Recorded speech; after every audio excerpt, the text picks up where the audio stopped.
Welcome to episode 6 of BEC Talks. My name is Prince Khan, and today we will be discussing the topic of leadership x entrepreneurship equals win. And BEC Talks is a podcast where we explore different facets of entrepreneurship and small business. And if you have a business or you're looking to accelerate or thinking about starting your own entrepreneurship journey, visit us at 41 George Street South in Brampton, and we will be more than happy to help you out. Today we have a very special guest joining us, an individual I've known for a couple of years now, Shar Banerjee. Sorry if I mispronounced it. The founder and CEO of Access Leaders. Shar, welcome to the show. We appreciate your time today. Thank you. Thank you for having me. I'm so grateful to be here. It's Shar Banerjee, so you were bang on. Love it. Thank you so much for confirming that. So Shar, you've been in this space for so many years. So my first question to you, and just diving right into it, tell us about your entrepreneurial journey. What got you here today, and what made you get into leadership coaching specifically? Yeah, that's great. So, I mean, to be honest, the journey of how I got into it starts when I was a wee little baby girl. And the thing is, when you're a wee little baby girl, you don't really know that you're in it, except when you're looking back and you see all of the data points and everything kind of connects. Yeah. To break it down, though, Access Plus Leaders is all about leadership development, coaching, training, sales training as well. And we focus on revenue leaders and revenue teams. So this can be sales, customer success, marketing, any kind of team that really touches on revenue. We go deeper into skills up leveling, and then as well the leader within and bringing out the best in a person, right? It's all about this whole thing about what's your potential? Let's turn that potential into your purpose, and let's drive magic into an organization from there. But to answer your question of how did it start, I feel like I have been obsessed with growth my whole life. Generally, I've always been thinking about certain things in a different way. In organizations, I feel like the itch to become an entrepreneur was always there.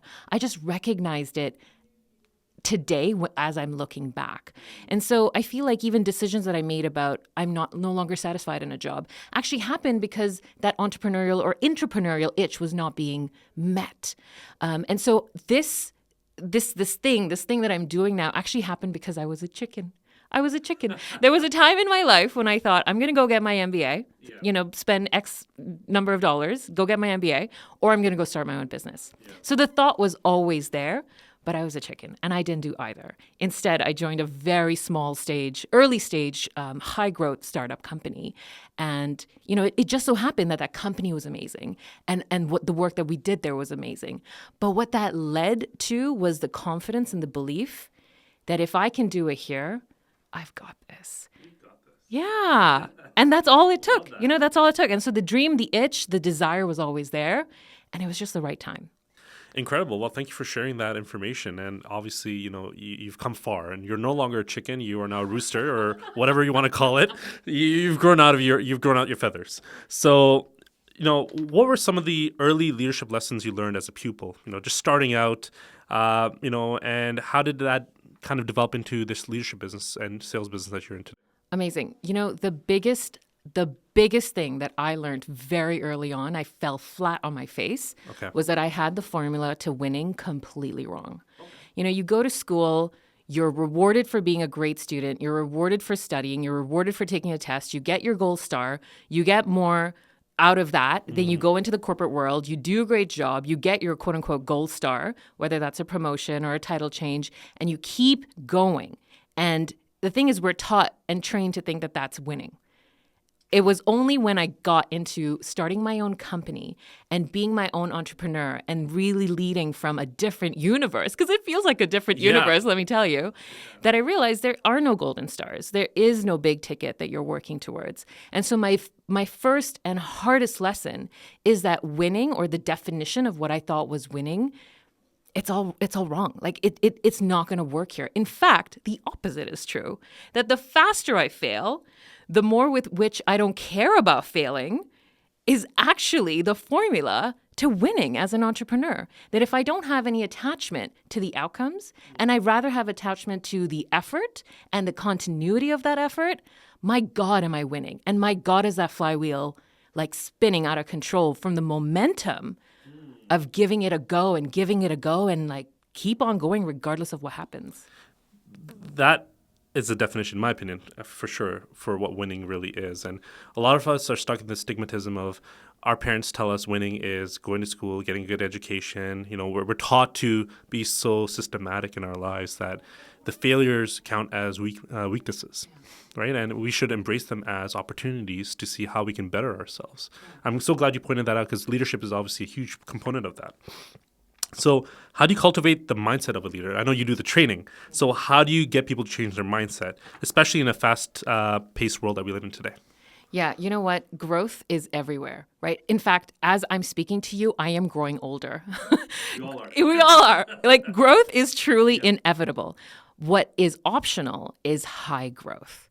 And I feel like if you tap into that mindset of what does it take to go from naturally growing to intentional high growth, that is the mindset that if you live in, you know, you're winning at large. And for me, the way I bring this to people's mindset, and yes, you're right, there's mindset training and it goes into what are your beliefs and how do you challenge them. But an easy one for anyone to take away, you know, if you're not working with anybody right now one-to-one, an easy one to take away is that the formula for growth is 3 parts. Number 1, what are you learning? Like when you're learning a new skill, you've got to get into the theory of it, right? You can't just jump into unknowing. I mean, you could, but you still have to learn something. So I call that the theory component. And then there's a practical component of like, what are you doing about what it is that you're learning in theory? But what you're doing about stuff is actually broken down into 2 parts. 1 is your first initial step, your one teeny tiny first step in application. And the second part of that are your next steps. Now, your first step, I'm getting into it because I'm so passionate about this stuff. But the first step is actually made of 2 components. It is directly related to how big is your dream?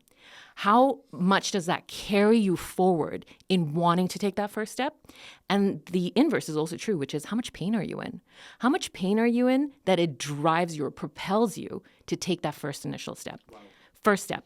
Next step, I'll get into, but after a visualization. So imagine a crowd of people doing the same thing.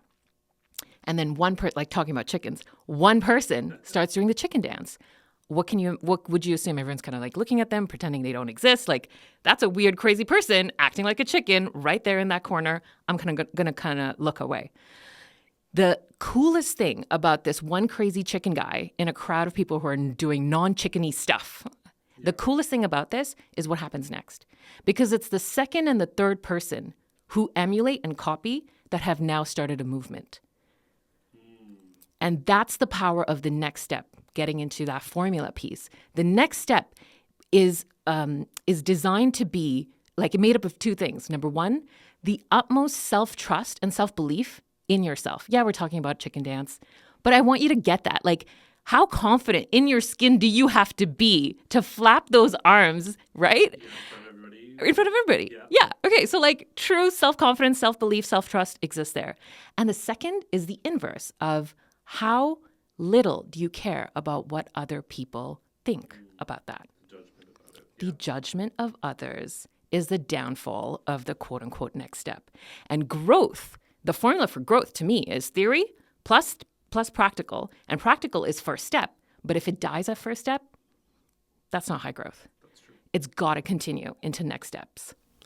Yeah, that's amazing advice. I never even thought about even leadership in that sense where, you know, there's somebody that's leading the charge, and as other people follow, it becomes the movement, right? And I've never thought about it that way, but it's so true, especially when I teach my students.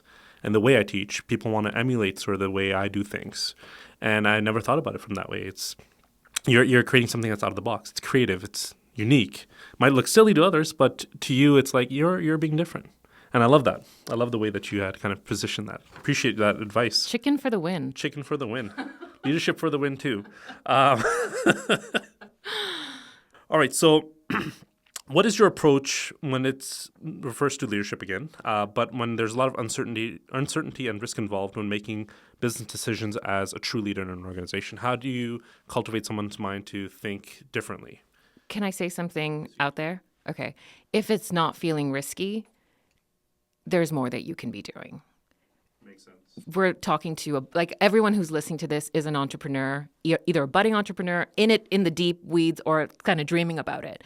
But the reality is that if it's not risky enough, you're probably not pushing yourself enough. The truth is, whatever your brain kind of tricks you into believing, I don't know what the next 5 seconds is going to do. Correct. Right? My brain has made the assumption that the next 5 seconds is going to be like the previous 5 seconds, but that is not necessarily true. And your brain is designed to make these shortcuts to make living very, very easy. When you get out of the system, and I say being an entrepreneur is truly getting out of the system, you really have to break that relationship to certainty in a nice way, right? Like you cannot be certain about what the future holds, and you have to be okay with that. So my controversial thing here is that if you're feeling safe as an entrepreneur, could you be pushing yourself a little bit more? And if you're feeling uncertain and unsure of yourself, maybe you're on the right track. Fair statement. And as we all know, entrepreneurship is a risky venture to begin with. And if you're willing to take that extra step and an extra mile, you're going to grow. You're going to have the growth mindset, right? And that's what we all should be striving for, especially when we're running businesses on our own. So how should leaders sort of prioritize and delegate tasks to ensure that they're leading effectively and focusing on what the most critical aspects of their business are? I think the best way to answer this question is I love metaphors. Metaphors to me just make the world make sense. So I want you to picture a building or a house, let's say it's your house, right? As an entrepreneur, this is your home, it's your baby. And one room in this house is glowing bright. That is your zone of genius. So in the life of an entrepreneur, the thing that you have gone out to the world to say, I am different to everybody else, I am better than anyone else at this one particular thing, this is my genius, that I will, die on this climbing hill, proving to everybody that this is what I've got to offer to the world. That's your glowing room. And that's just one room in an entire building or an entire house. And as you go into this world of I'm going to do my one genius thing really, really well and get compensated for it, to I'm going to do it all by myself. Now you have to worry about the roof of the building. Now you have to worry about the foundation. Are there any plumbing leaks? I kind of have to keep the lights on the other rooms. I'm not great at thinking about the creak when I climb up the stairs. I don't know how to do the mechanics of whatever else it is. And so from that analogy and that viewpoint, logically, right? Like if you think about there's a logic brain and an emotional brain. So let's stay with the logic brain. The logic brain is, okay, the ROI of me spending time in my bright room doing my thing leads to more revenue outcomes, period. Therefore, it makes sense for me to hire somebody to take care of the other rooms, hire a contract to take care of my roof, any issues, like get somebody else to sort of help me. Logically, you're nodding your head. Yeah, of course that makes sense. The more time I spend doing the thing that no one else can do equals big bucks for everybody. The whole system makes sense. The emotional side of the brain, though, fights that. It does. Yeah. Because no one else can do the thing that you do as best as you can. And so this question you ask of like, how do you let go? I think you have to be comfortable as an entrepreneur letting go of complete control over things that are inconsequential in the big picture, right? If you spend your time doing zone of genius stuff, you've got to be okay letting someone else take care of the room next door. They may not do it as good as you. They may not do it your way, but you've got to make an agreement, a pact with yourself that as long as it gets done, that done is better than the way that you would have done it by yourself. Amazing. Lots I took away from that. One thing is you can either create a hobby or you can create a business.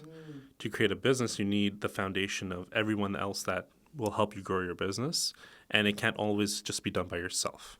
The second thing, and it brings me back to an analogy I was taught by a client of mine years ago, and he developed this business model called he didn't develop it, but he sort of created that model for his business. It's called the finder, minder, and grinder model. He himself, he's the finder of the business, the main head honcho, doing everything in terms of sales development, client relations, etc. Then he has the minder, which is the project manager that deals with the day-to-day calls, deals with the day-to-day accounting work, and just high-level stuff when managing the people that are the grinders who actually go in and actually put in the numbers. But if he just stayed as the finder, minder, and the grinder, his business would not be where it is today because he would have so many responsibilities. And again, you can't fix an entire house, right? And sometimes you need the extra support where you're focusing on what you're good at, finding that golden room in your house, and then obviously finding people to do all the other tasks which are not as important in your business, which you feel that you can be delegating out to others, right? what also comes to mind is this thing that I hear often, which I feel like everybody kind of hears about, but when you live it, it feels different, which is to say that what you did to get you here, the skills that you occupied, what you did to get here is not enough to where you need to go next. Right. Good point. So with that said, getting to the next point, how do you prepare and manage growth while keeping your leadership style consistent? Because obviously, as your company grows, you're getting more bodies involved. So how do you get to that next step? So there's this universal model of leadership that I think really helps with the consistency piece. And the universal model of leadership says, and it's very simple. If you think about if you put it on an axis, the top part of the y-axis and then the bottom part of the y-axis, another way to say it, northern hemisphere, southern hemisphere, circle. Makes sense. Okay. Got it. All right. So the entire concept here is that there's two modes in which we operate. There's a reactive mode in which we operate, and this is a place of tightness, fear, habits, bad habits live here. And then there's this other mode that we can operate from if we choose to, which is our creative mode. So this is a place of abundance, choice, creativity, generosity, right? Like anything you dream of can be actualized. It's like the possibility lives here. And even as I speak about this creative zone, like my energy is different as I come from here. And so this whole thing about being consistent as a leader, I think it comes down to a very important question that anyone can ask themselves at any point, which is if you pause and say, like, where do I place? Where am I above the line here in my creative zone? Or am I actually operating from like below the line? And, if it's helpful, I can even send this awesome link it's free and it is such a great place. Let me take that again. Okay. Can you send out links? Is that a thing? Okay, so there's this link that I would love to share with you guys. You can watch it for yourself, you can share it with your entire team, and it really helps with this entire placement because it very quickly puts this entire universal model of leadership onto a spectrum that is easy to understand. And a very good question you can ask yourself or anyone else is, where on the line are you? Are you above the line? Or are you below the line? So talking about consistency, that one question, self-directed, can really help land you. And if you are below the line, there is no judgment. That is okay. I operate out of fear. I operate out of, bad habits. We all do. Yeah. We all do. But the key thing is self-awareness. So if you can bring self-awareness into your day-to-day, you're changing your game completely. Yeah, confidence and self-awareness are huge components of understanding how do you get to the next step. I think that's what I got from your speech, because with confidence, you're more creative and you can think outside the box. And when you have self-fulfillment of understanding, hey, this is what the right method is, but you can also have the reactive side, it all kind of, it balances the two. What are some key leadership qualities you look for when helping companies build their teams? So I love this question because I have a matrix of 10 characteristics that I look for. and I have a scale and I ask certain questions to a certain where you fall on said matrix. But if I were to give you my top three things that I personally look for in a leadership team that I would thrive to work on or work with, the number one thing, we're talking about mindset and growth mindset. For me, that is huge. Are you okay failing? Are you cool if everything crashes and burns? Will you still have a smile on your face? Because that's actually what's more important than the actual outcome. A growth mindset changes the culture of a room instantly. Growth mindset for me is massive. And the types of questions that you can ask at that level they're also very simple, right? They're about tell me about something new that you've learned. Tell me about a time that something went wrong or you got something wrong, but it didn't matter, right? Very simple questions that get to the heart of who you are and what you hold true in your heart about growth. The second one for me is humility. I know that there are lots of leaders out there who don't have to pass this category, but for me, this is a really important one.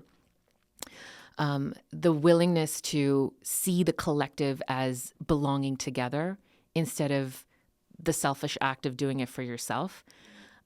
speaking of like tapping into the culture of a room or culture of an organization, like that is so deeply correlated to having trust in a space, psychological trust as well, and safety. So humility for me is a very big one. And then the third one that I'll leave you with, because I feel like businesses take everything so seriously and everything is so, play. Play is big for me. We were all kids once. We all play. Like, that's how we used to learn. And for some reason, we have this narrative of once I go into the corporate world, I must be very serious and certain of everything. Yeah. Yeah. What happens if you drop that? What happens if you're silly and have fun? So I'll leave you with those top three. But yes, I have a full matrix. I love it. And the last one really spoke to me because recently I've come up with this new sort of mantra. Think like a kid, act like an adult. So, we are all kids inside, right? It doesn't have to always be a serious conversation. Have fun with it, right? And that's what people love the most, right? They love people who are out of the box. They can make people laugh. Why do we go to comedy shows? For a reason. Why are we attracted to people that have humor? For a reason, right? Because they make your day better. They do make your day better. Let's make people's days better. Let's do it, Shar. Let's do it. All right, Shar, I'm going to leave you with one last question. And then we'll end the podcast there. So how do companies stay ahead of the competition in the industry, and what role does leadership really play in driving innovation? Yeah. The reality is that the world we live in now is wildly different. And I'm talking about not even compared to 100 years ago or 50 years ago. I'm talking about 5 years ago. Right? The world we live in today is so vastly different from 5 years ago. What it takes to innovate right now and what it takes to really stay ahead of the game, it's all up here. Sorry, I'm pointing at my head. I got it. But it is all here, right? I never want to hear an entrepreneur say, I'm going to do it this way because this is the only way it works. I'm going to do it this way because I know this to be true, and this is this is how it's always been done. Because guess what? Next year, that sentence is not going to stay true. And in order to stay ahead of the curve, you've got to be always failing. No, I didn't say growing, failing. You've got to be always failing. Keep that open mindset because innovation and failure are actually best friends. That's amazing, Shar. Thank you so much for sharing that insight. And I agree with you. Failure is the biggest opportunity for anybody. And it's not always about the wins. It's always about the losses that lead to better success in the future. Bill Gates failed many times before he started his Microsoft business, right? And there's been lots of entrepreneurs that have gone through struggles. It wasn't that it was the unicorn that just came out of nowhere. Yeah. And I tell you this, if they thought of themselves as failures, they would not proceed forward. So stop labeling yourself as a failure and go label yourself as a trier, as a doer. Challenger. Yeah. Love it, Shar. Thank you so much for joining us today, Shar from Access Leadership Coaching. And we appreciate your time today. With that said, if you have a business or you're looking to accelerate or are interested in entrepreneurship, join us at 41 George Street South at the Brampton Entrepreneur Centre for free consultations, in-person seminars, and this is for anyone that's looking to up their game as an entrepreneur. We're here to support you. Visit our website at www.brampton.ca/BEC and stay tuned for more sessions. And Shar, if you want to leave them with maybe a way that they can find you. I would love that. You can find me on my LinkedIn at Shar Banerjee, and as well if you go to my website, www.access-leaders.com, there's also a new quiz that you can do to really help you get to the heart of what kind of leader you are. Oftentimes these assessments are expensive and most people don't do them until they're a certain level in their company. But I want to break that fully. If you can get to the heart of what makes you tick as a leader and what's your one magic thing, and you get clear on that, and you get clear on your strengths, your weaknesses, how to convert those weaknesses into strengths, and other books that can help you understand different types of leaders, that's what you're going to get if you take this quiz. It's on my website. Feel free to learn all about yourself because that's how we can win. Love it. Let's win together, Shar. Thank you again for joining us today. We appreciate it.